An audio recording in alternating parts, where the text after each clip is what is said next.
하나님 앞에 예배하기를 우선하는 여러분에게 우리 주님의 은혜가 있기를 소망합니다. 하나님께서 우리가 주님을 높여드릴 때에 우리의 삶의 필요를 채우시는 놀라운 역사가 우리의 삶에 일어날 수 있기를 소망합니다. 이 시간 같이 한번 기도하며 나아갑니다. 사랑하는 하나님, 우리에게 하나님의 약속을 부어주셔서 감사하고 우리가 이 땅을 살아가는 과정에 주님께서 나를 창조하신 창조주이심을 고백하며 걸어갈 수 있게 하시니 감사합니다. 저희를 창조하실 때 만드셨던 그 목적이 변하지 않는다는 것도 하나님 우리에게 얼마나 큰 은혜가 되는지 모릅니다.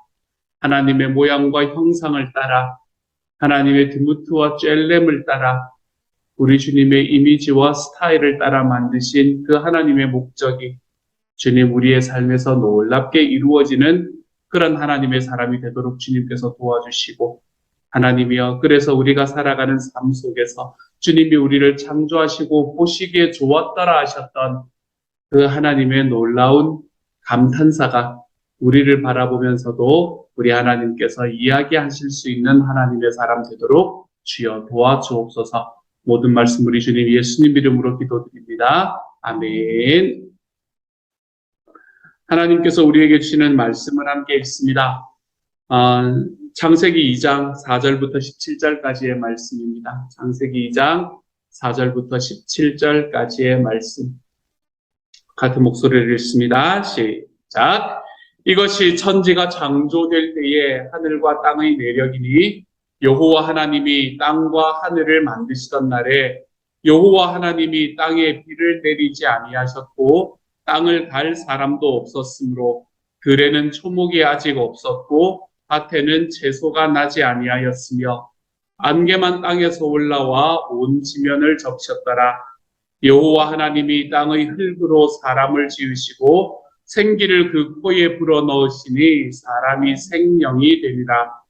여호와 하나님이 동방의 에덴의 동산을 창설하시고 그 지으신 사람을 거기 두시니라.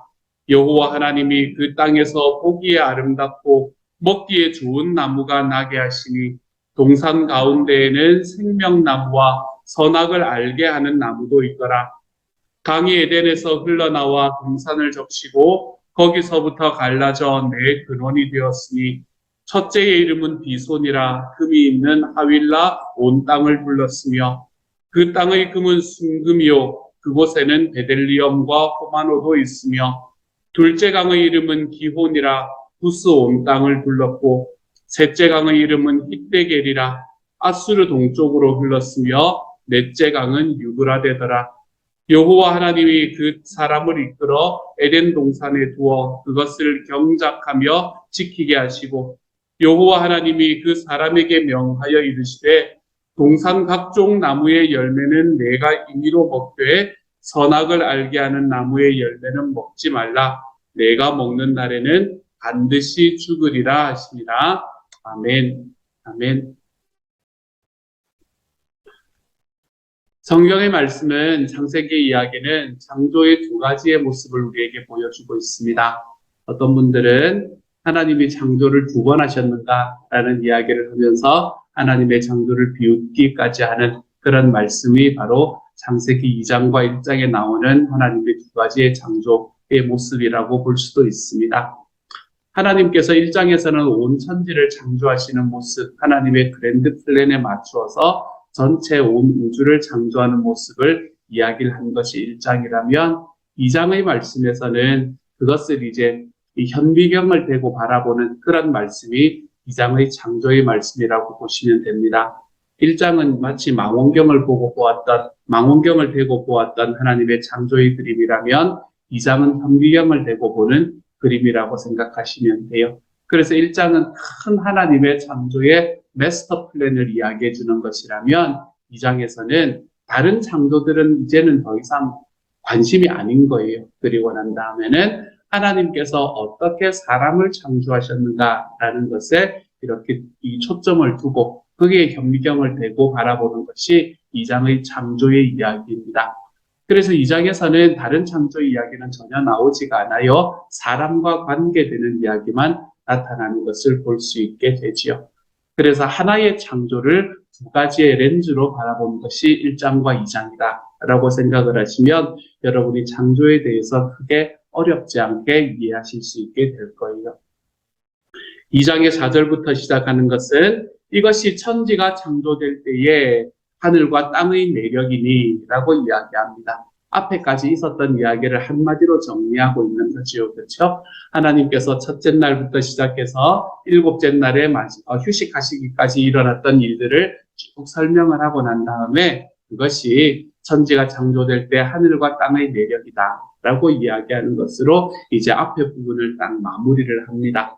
그리고 난 다음에는 여호와 하나님이 땅과 하늘을 만드시던 날에 이제는 땅과 하늘이 만들어졌다는 것이 그게 이 전제가 되고 난 다음에 이야기를 하는 거잖아요. 그렇죠? 그러므로 이제 그것들이 만들어지고 난 다음에 그곳은 어떤 모습이었는가라는 것을 표현하는 게 5절과 6절의 말씀이지요.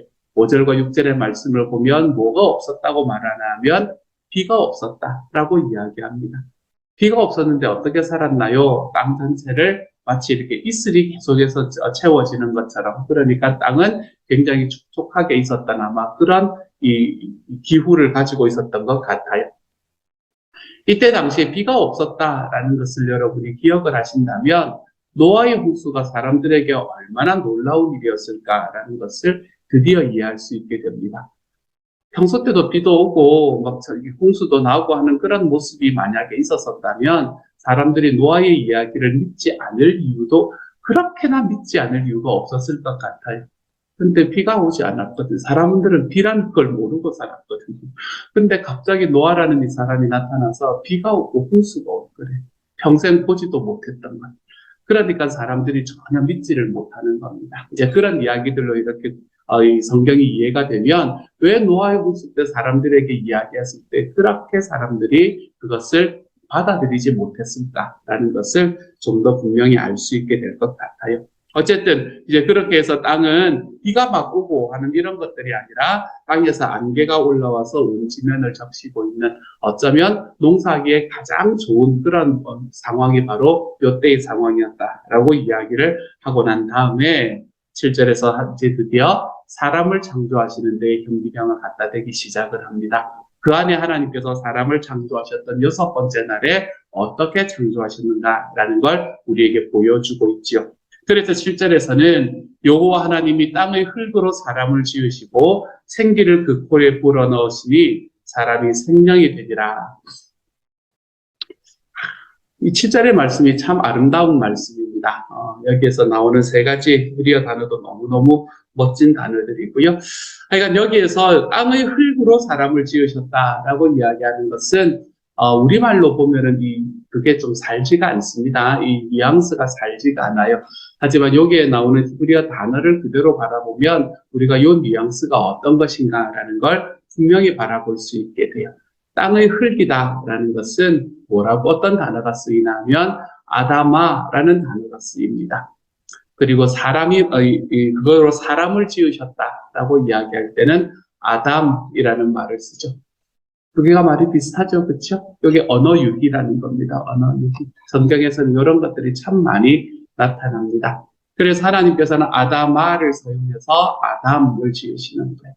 그래서 땅의 흙으로 하나님은 사람을 지으셨다라고 이야기하는 것을 우리가 볼 수 있게 되지요. 요거는 나중에 어디에서도 이런 이야기가 나타나면 우리가 내일 볼지 모레 볼지 내일 볼 것 같아요. 토요일 날이 죄라는 이야기를 하셨던 걸로 봐서 내일 우리가 바라보게 될 이 남자와 여자에 관한 이야기에서도 요거가 비슷한 이야기들을 우리가 함께 할 수 있게 될 겁니다. 어쨌든 아다마에서 아담을 만드시는 하나님, 그런 하나님, 그런 모습을 우리가 바라볼 수 있는 게 여기 7절에 나타나는 이야기가 되는 거고요.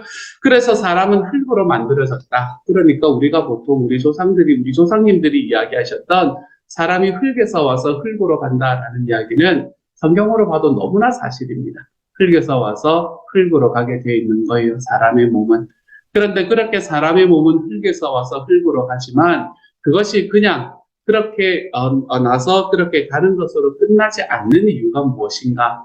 오늘의 말씀은 그것을 딱 하나의 이유를 대고 있는 것을 보게 돼요. 그렇게 가지 않을 수 있는 딱 하나의 이유는 하나님이 그 안에 생명을 불어넣으셨기 때문이다 라고 이야기하죠. 생기를 불어넣으셨기 때문이다 라고 이야기하죠.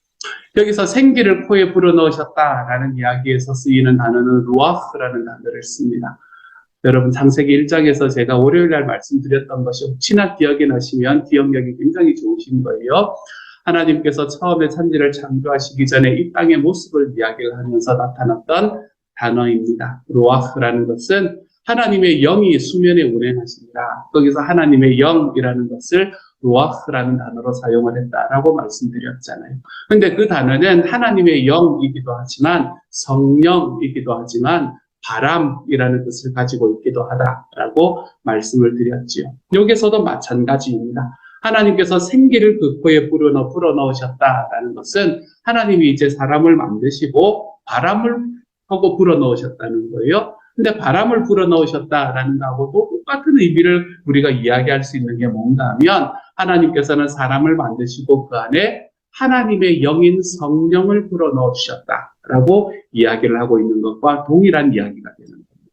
여기서 생기라는 것은 그래서 여러 가지의 중의적인 의미를 가지고 있는 말이에요. 그래서 사람들이 하나님의 생기를 받았을 때, 하나님의 루아흐를 받았을 때, 하나님의 영을 받았을 때, 하나님의 호흡을 받게 되었을 때 사람은 하나님 앞에 살아있는 존재가 되기 시작하는 거예요. 그러므로 말씀은 우리에게 뭐라고 말하냐면 사람이 살아갈 수 있는 그 삶의 근원은 어디에서 오나 하면 하나님께서 불어넣으시는 호흡에서부터 온다. 이렇게 이야기를 하고 있는 겁니다. 조금 더 쉽게 이야기하면 하나님께서 우리에게 주시는 성령으로부터 온다. 이렇게 이야기를 하고 있는 거죠. 그런 의미에서 저는 생명의 삶을 하면서 늘 여러분에게 성령을 어떻게 설명드리나 하면 성령은 하나님의 DNA와 같은 것이다 라고 이야기를 드리기도 합니다. 하나님께서 첫사람 아담을 만드실 때에 자기의 성령을 그와 함께 나누셨다. 마치 아담이 이제는 너는 내 것이다. 너는 이제 살아있는 존재다라는 것을 증거하기 위해서 그에게 나누어 주셨던 DNA 같은 것. 그것이 바로 성령이다라고 생각을 하셔도 큰 무리가 없어요. 그래서 사람이 하나님께서 그 코에 생기를 바람을 불어넣으시니 또는 그 코에 하나님의 영을 불어넣으시니 그 사람이 생명이 되는 겁니다. 생명이 되었다라고 이야기하는 것은 네페시라는 단어를 사용을 하는데요. 이거는 죽어있는 것이 아니라 살아있는 것이다. 이렇게 생각을 하시면 돼요. 여기서 생명이라고 이야기를 해서 마치 내가 영적인 존재가 되었다 이런 생각을 하실 필요는 없습니다. 네페시라는 단어는 우리가 살아있는 우리의 그냥 살아가는 우리의 몸을 이야기한다라고 생각을 하시면 돼요. 그러니까 여기에서는 죽어있는 것에 하나님의 영이 들어가니 살아있는 존재가 되었다. 이것을 이야기하고 있는 겁니다. 죽어서 움직이지 못하던 것에 하나님의 영이 들어가니 그것이 살아있는 존재가 되었다. 우리가 살아가는 삶도 마찬가지인 것 같아요. 우리가 살아가는 삶 속에서 우리가 정말 하나님 앞에 살아갈 수 있는 이유는 하나님께서 우리에게 주님의 영을 허락하실 때 우리는 살아갈 수 있습니다. 이 땅 제가 주일날 설교를 할 때 요즘 계속해서 다윗의 지옥 같은 삶을 세 주나 이야기를 드렸잖아요. 그렇죠? 지옥과 같은 삶 속에 들어가 있는 그런 상황이라 하더라도 우리가 이 땅에서 살아갈 수 있는 이유는 무엇인가 하면 주님의 영이 우리에게 주어졌기 때문입니다. 저는 저와 여러분이 이것을 우리의 삶에 좀 붙들고 걸어갔으면 좋겠습니다. 그래서 예수님을 알지 못하시는 분들은 이 땅에서 아무리 많은 것들을 가지고 이 땅에서 아무리 높은 지위에 올라가 있는 분이라고 하더라도 네페시가 되지 못한 분들, 하나님 앞에 살아있는 존재가 되지 못한 분이라는 이 영적인 눈을 우리가 좀 뜨며 살아갈 수 있는 하나님의 사람이 되었으면 좋겠어요. 이것을 눈을 뜰 때에 우리는 사람들에게 다가가는 우리의 마음이 어떻게 되어야 되는지를 좀 더 분명하게 깨달을 수 있게 됩니다. 그 사람이 가진 것과 내가 가진 것을 비교하거나 그 사람이 성취한 것과 내가 성취한 것을 비교하는 죄송합니다. 이런 어리석은 생각으로 사람들 앞에 나아가지 않고 우리의 삶 속에서 내가 가지고 있는 하나님의 영이 있는가? 그 사람이 가지고 있는 하나님의 영이 있어서 그 사람이 네페시가 되었는가? 생명이 있는 존재가 되었는가? 우리가 이것을 바라볼 줄 아는 눈으로 바뀌게 될 때 우리는 사람을 보는 눈이 변할 수 있게 되고 그 안에서 나를 판단하는 방식이 변할 수 있게 됩니다. 그러므로 사랑하는 여러분, 하나님의 영을 받고 살아가시는 여러분, 내가 내 마음속에 우리 주님께서 불어넣어 주신 그 주님의 호흡이, 그 주님의 생명이 있음을 감사함으로 여기며 그 주님의 호흡을 가지지 못하고 살아가는 모든 이들 한 사람 한 사람에게 이 하나님의 루아흐를, 이 하나님을 믿음으로 인해 받는 이 주님의 호흡을 우리가 좀 전해주며 살아갈 수 있는 하나님의 사람이 되어서 우리의 삶이 내 주변에 있는 사람들과 함께 살아가는 과정 속에 살리는 사람으로 살아가 볼 수 있는 하나님의 사람이 되어 가시기를 우리 주님의 이름으로 축복합니다. 사람이 살 수 있는 방법은 주님의 호흡이 있을 때만 가능하다. 우리가 이것을 오늘의 말씀에서 좀 딱 붙들고 우리가 그렇게 살아가는 것에는 감사, 그렇게 살지 못하는 이들에게는 이것을 전하며 살아가 볼 수 있는 하나님의 사람들이 되어 가시기를 우리 주님의 이름으로 축복합니다. 그리고 난 다음에 하나님께서는 그 사람들을 에덴 동산에 두셨다. 사람을 에덴 동산에 두셨다라고 이야기하죠. 여기에서는 아담이라는 그 한 사람을 두셨다라는 의미가 됩니다. 에덴이 어디에 있었는가 정확하게는 잘 모릅니다. 여기에 보면은 4개의 강 안에 이제 이 가운데에 있었다라고 이야기를 하죠. 비손이라는 강도 있고 기혼이라는 강도 있고 힛데겔이라는 강도 있고 유브라데라는 강도 있습니다. 4개의 강 중에서 우리가 좀 익숙한 강은 하나밖에 없죠. 이 비손과 이 기혼이라는 곳은 어디 있는지 정확하게 모릅니다. 지금은 전혀 존재하지 않는 지명이에요. 힛데겔, 여기도 어딘지 정확히 잘 몰라요. 하지만 한 가지 분명히 아는 건 유브라데. 유브라데는 유프라테스입니다. 유프라테스. 우리가 왜 세계 4대 문명의 발상지, 요즘은 그런 이야기 안 하지만 어쨌든 이제 그런 것들을 우리가 배울 때에 그 티그리스 유프라테스 강이라고 이야기했던 그 유프라테스 강을 이야기하는 거죠. 그러니까 에덴이라는 곳이 아마 그 어귀에 있었을 거다라는 정도는 우리가 알 수 있게 될 것 같아요. 하지만 이곳이 어디에 있는지를 정확하게 모릅니다. 에덴을 이야기를 하면 우리는 에덴이 어디인가? 이것을 우리가 생각하거나 아니면 에덴이 도대체 존재했는가 존재하지 않았는가? 우리가 이런 것들에 대한 생각보다는 하나님이 에덴을 왜 만드셨는가라는 것에 우리의 생각을 집중을 하면 훨씬 좋습니다. 하나님은 에덴을 사람이 살아갈 수 있는 공간으로 만드셨어요. 우리가 창세기 1장에서 하나님께서는 무언가가 거주하기 전에 반드시 공간부터 만드셨던 걸 기억하죠. 그렇죠? 사람이 살아갈 수 있는 공간으로 하나님은 에덴이라는 곳을 만드신 거죠. 그러므로 이곳은 사람이 거주할 수 있는 가장 완벽한 공간이었다라고 여러분이 생각을 하시면 됩니다. 그런 곳이 에덴이었죠. 그곳이 이제 어떻게 되어 있었는가, 그곳에 뭐가 있었는가라는 것은 우리가 다음번에 타락하는 모습이 나타나는 창세기 3장에서 좀 더 분명하게 이야기가 되겠지요. 어쨌든 그곳에는 너무나 많은 좋은 나무들이 있었는데 동산 가운데는 생명나무와 선악을 알게 하는 나무도 있었다라고 이야기를 하고 있습니다. 이 두 가지가 이제 문제가 되어서 사람이 타락하는 첫 번째 죄를 짓는 일들이 3장에서 나타나게 되죠. 그때 가서 좀 더 자세히 보도록 하십시다. 그리고 난 다음에 그 에덴에 사람을 두시고 난 다음에 하나님이 사람에게 맡기신 임무가 있습니다. 제가 어제 잠깐 말씀드렸지만 하나님께서는 사람을 지으시면서 이 땅을 정복하라 다스려라 라고 이야기하셨지만 거기서 말하는 정복하라 다스려라 라는 말이 네 마음대로 이 땅에 있는 것을 약탈하면서 살아가라 라는 이야기를 말하는 게 아니라고 말씀드렸지요.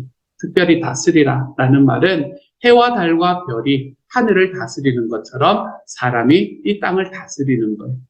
해와 달과 별이 자기의 마음대로 이 땅을 약탈하며 하나님께서 다스리라고 이야기하는 게 아니었던 것처럼 하나님께서 사람에게 이 땅을 다스려라 라고 이야기할 때도 그 사람이 가지고 있는 마음대로 이 땅의 모든 것을 약탈하며 그렇게 이 땅을 다스리는 곳으로 우리를 인도하지 않았다는 거예요. 그러면 사람이 할 수 있는 가장 최선의 일이 무엇이었을까? 제가 그때 말씀드릴 때 2장에서 나타나는 이 티어, 영어로는 이제 티어이라는 단어인데 요 경작하는 것이 사람이 가지고 있는 이 땅을 향한 사람의 롤이다라고 말씀을 드렸어요. 어디서 나타나는 이야기인가 하면 오늘 읽었던 15절의 말씀에 나타나는 이야기이죠. 여호와 하나님이 그 사람을 이끌어 에덴 동산에 두어 그것을 경작하며 지키게 하시는 것. 하나님께서 에덴이라는 그 사람이 거주하는 공간을 주시면서 사람에게 롤을 맡기셨는데 그 역할이 무엇이었나 하면 그 땅을 경작하고 지키는 것이었다라고 이야기합니다. 경작하고 지키는 것이었다. 우리가 이 땅을 살아가면서 하나님께서 우리에게 주신 이 공간을 향해서 우리가 나아가는 방향은 경작하고 지키는 것. 이 두 가지가 우리의 임무라는 것을 좀 기억하며 살아가십시다. 요즘에 좀 겁이 나요, 개인적으로. 이게 돌이킬 수 없는 irreversible 포인트가 있다고 이야기를 하더라고요. 많은 분들이. 더 이상은 돌이킬 수 없는 그 포인트가 존재하는데 그것에는 이제 그리 멀지 않았다라는 이야기를 하는 것을 제가 참 많이 요즘에 듣게 되면서 마음이 조금 두려운 마음들이 들기 시작합니다. 하나님께서 우리에게 주셨던 이 땅을 저의 아들이 이 땅을 제가 누렸던 것처럼 마음껏 누리면서 살아갈 수 있을까? 이런 것들에 대한 고민이 저에게 생기기 시작을 했어요. 무언가라도 해야 되겠다라는 마음이 제 마음속에 들기 시작을 했고요. 어쨌든 사람의 롤은 이 땅을 자기 마음껏 그감이 약탈하며 사용하는 것이 아니라 사람이 이 땅을 향한 사람의 이 롤은 경작하며 지키는 것이다 라는 것을 우리가 좀 기억하며 살아갈 수 있었으면 좋겠어요. 그리고 난 다음에는 하나님이 한 가지의 이 조건을 둡니다. 그게 뭔가 하면 다른 열매는 네가 다 먹되 선악을 알게 하는 나무의 열매는 먹지 마라. 네가 먹는 날에는 반드시 죽으리라 라고 이야기합니다. 선악을 알게 하는 나무의 열매는 먹지 마라. 왜 하나님께서 이 말씀을 주셨을까? 그것은 우리가 좀 이따가 이야기를 하도록 하죠. 그러니까 이 말씀의 가장 핵심은 뭔가 하면 하나님께서 내 위에 더 높은 권위로 계시다는 것을 인정하라라는 이야기입니다. 이건 다른 의미가 아니라 하나님의 사람이 미워가지고 너 한번 맛있겠지? 먹어봐 뭐 이러셨던 게 아니에요. 하나님께서는 자기 위에 권위가 있음을 인정하고 살아가라. 이것을 이야기하고 있는 거죠. 여러분 이게 쉬운 일이었겠을까요? 어려운 일이었을까요? 쉬운 일이었을까요? 그 나무의 선악과 먹지 않는 것. 여러분 이거 무지 쉬운 일이었습니다. 이상하게 우리는 호기심 천국에 살아가는 사람들이 되어가지고 이게 무지무지 어려울 거라고 생각을 해요. 하지만 절대로 어렵지 않습니다. 그 많은 실과들 중에서 그 나무 하나의 열매 먹지 않는 것. 여러분 이것만큼 쉬운 일이 그렇게 잘 있었겠습니까? 하나님께서는 굉장히 쉬운 일 하나를 사람에게 던져주시면서 뭐라고 말씀하시냐면 너 위에 권위가 있음을 인정하고 살아가라. 이렇게 이야기하십니다. 사랑하는 여러분, 우리가 살아가는 우리의 삶 속에서도 우리 위에 권위가 있다는 것을 인정하며 살아가는 하나님의 사람이 되어가십시다. 내가 내 뜻대로 내 삶을 이끌어가는 것이 아니라 내가 살아가는 내 삶에는 반드시 그 위에 권위가 있다는 사실, 내 위에 권위자이신 내 아버지가 계신다는 사실을 우리가 인정하며 살아갈 수 있기를 소망합니다. 우리가 입버릇으로라도 내 삶을 가장 잘 아는 사람은 나입니다. 라는 이야기는 하지 않았으면 좋겠어. 우리의 삶을 가장 잘 아는 사람은 내가 아닙니다. 우리는 우리 삶을 잘 몰라요, 여러분, 사실은. 우리의 삶을 가장 잘 아시는 분은 나를 창조하신 내 아버지이십니다. 우리가 이것이 우리의 삶에 늘 나타나는 고백이 되어가는 저와 여러분이 되었으면 좋겠습니다.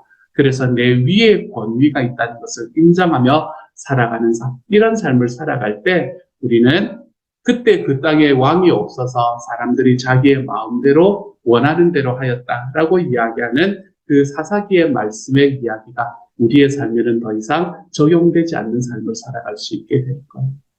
우리가 하나님을 왕으로 모시지 않으면 우리는 우리 스스로가 우리의 왕이 될 수밖에 없습니다. 그리고 내가 나의 왕이 되는 바로 그 순간에 오늘의 말씀의 그 결과는 네가 반드시 죽으리라 입니다.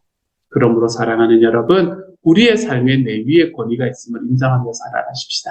하나님이 내 삶의 권위가 되어주시면, 그래서 그분께서 나의 삶을 이끌어 가시는 방식대로 살아가는 것이 우리의 삶의 목표임을, 하나님께서 우리의 삶을 바라보시고 우리를 안아주시기 때문에 내가 살아가는 삶은 그분의 소원을 이루어드리는 삶이 내 삶의 가장 핵심적인 삶이 되는 것임을, 사랑하는 여러분, 좀 기억하며 살아가는 사람이 되어서요, 내가 그 땅에 더 이상은, 나에게 더 이상은 원한 게 없어서 내가 사람들이 내가 원하는 대로 하였다라는 그런 이야기가 우리의 인생을 마무리하는 그 책에 쓰여지지 않을 수 있는 하나님의 사람, 저는 저와 여러분이 그러한 길로 좀 걸어가 볼 수 있는 하나님의 사람이 되어 가시기를 소망합니다. 오늘의 말씀을 통해서 사람을 어떻게 창조하셨는가라는 것을 말씀을 드렸습니다. 사람이 살아있을 수 있는 이유는 주님의 영이 있기 때문입니다. 여러분, 이것을 꼭 기억하십시다. 그리고 나의 삶을 바라볼 때, 우리 주변에 있는 삶을 바라볼 때 이 주님의 영이 있는가 없는가, 이것으로 사람을 바라볼 줄 아는 하나님의 사람이 되어갔으면 좋겠어요. 그리고 우리 주님께서 말씀하셨던 이 에덴이라는 것을 바라볼 때는 에덴을 왜 하나님이 만드셨을까라는 것에 좀 집중해서 보시면 좋겠습니다. 하나님이 사람이 살아가는 공간을 만드시는, 얼마나 아름답게 만드셨는가라는 것을 우리가 바라보면서 바라볼 수 있는 시간이 되었으면 좋겠고요. 그리고 마지막으로 사람이 우리에게 하나님께서 사람을 이 땅에 만드신 그 롤이 무엇인가? 사람은 경작하고 지키게 만들기 위함이다. 그럼 우리가 이 땅을 좀 경작하고 지키면서 살아가는 하나님의 사람으로 살아갔으면 정말로 좋겠습니다. 이게 마지막이 아니었군요. 워낙에 말을 많이 했군요. 그리고 마지막으로 우리가 우리 위에 권위가 있음을 좀 인정하며 살아가는 삶, 그것이 선악과라는 것을 우리에게 주신 이유가 된다라는 것을 좀 기억하며 우리 하나님께서 나의 삶의 권위가 되십니다. 주님의 소원이 사실은 저의 소원입니다. 이것을 고백하며 걸어가는 오늘 하루가 되어 가시는 하나님의 사람이 되실 수 있기를 우리 주님 이름으로 축복합니다. 함께 한번 기도하십시다. 사랑하는 하나님, 말씀이 기니까 여러 가지 이야기를 하게 됩니다. 주님께서 가르치신 이야기들을 잘 전달했을 줄로 믿습니다. 사랑하는 주님, 하나님께서 우리가 살아가는 삶 속에 하나님의 루아흐가 있을 때 우리가 네페시가 된다라는 것을 좀 잘 기억할 수 있도록 주님 도와주십시오. 하나님의 영이 우리의 삶에 있을 때에 나에게 생명이 있다. 생명은 내가 호흡하고 내가 그냥 살아가는, 내가 움직이는 이런 것들을 넘어서 우리 주님의 영이 있을 때에 나에게 생명이 있을 수밖에 없다라는 것을 기억하고, 주님이여 우리에게 그렇게 살게 하신 하나님께는 감사를, 우리 주변에 그렇지 못한 분을 주신 그 하나님 앞에는 내가 그 주님의 소원, 그분들에게 우리 주님의 생명을 전하는 주님의 소원을 쫓아 걸어가 볼 수 있는 하나님의 사람으로 우리가 다 거듭날 수 있도록 주여 도와 주옵소서. 모든 말씀 우리 주님 예수님 이름으로 기도드립니다. 아멘. 하늘에 계신 우리 아버지여, 이름이 거룩히 여김을 받으시오며 나라 임하옵시며 뜻이 하늘에서 이룬 것 같이 땅에서도 이루어지이다. 오늘날 우리에게 일용할 양식을 주옵시고 우리가 우리에게 죄 지은 자를 사하여 준 것 같이 우리 죄를 사하여 주옵시고 우리를 시험에 들게 하지 마옵시고 다만 악에서 구하옵소서. 대개 나라와 권세와 영광이 아버지께 영원히 있사옵나이다. 아멘.